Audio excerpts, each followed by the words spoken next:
राम रति की दो बहुएं थी।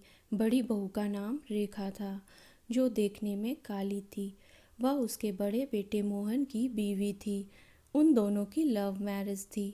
राम रति अपनी बड़ी बहू को उसके रंग के कारण बिल्कुल भी पसंद नहीं करती थी।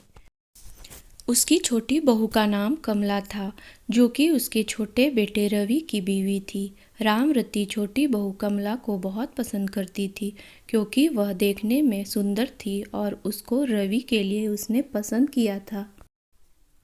रेखा कुछ दिनों के लिए अपने मायके गई हुई थी।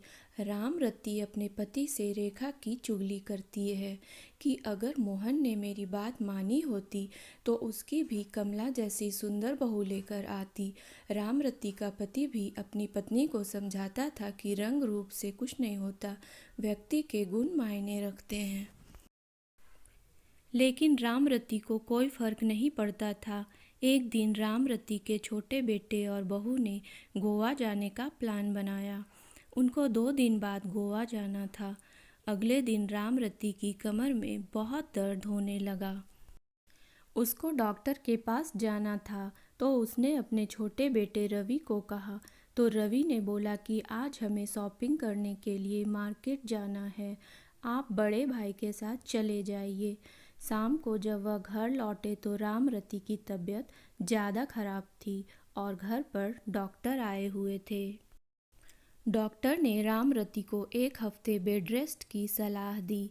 रवि के पिता ने रवि को गोवा बाद में जाने की सलाह दी।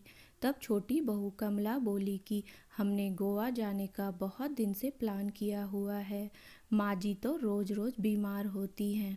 यह कहकर चली गई। मोहन बोला, पिताजी कोई बात नहीं, मैं रेखा को कल सुबह ही बुला लूँगा।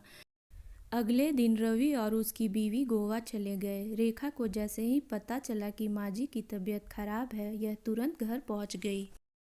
राम रति को इस सब से पता चल चुका था कि रंग रूप से ज़्यादा व्यक्ति के गुण महत्व रखते हैं। वह जिस छोटी बहू को अच्छा समझती थी, उसके गुणों ने उसको दुख पहुंचाया, जबकि जिस बड़ी बहू रेखा को वह पसंद नहीं करती थी, उसके अच्छे गुणों से वह बहुत खुश थी। सीख: हमें व्यक्ति के रंग रूप से ज़्यादा व्यक्ति के गुणों को ध्यान देना चाहिए।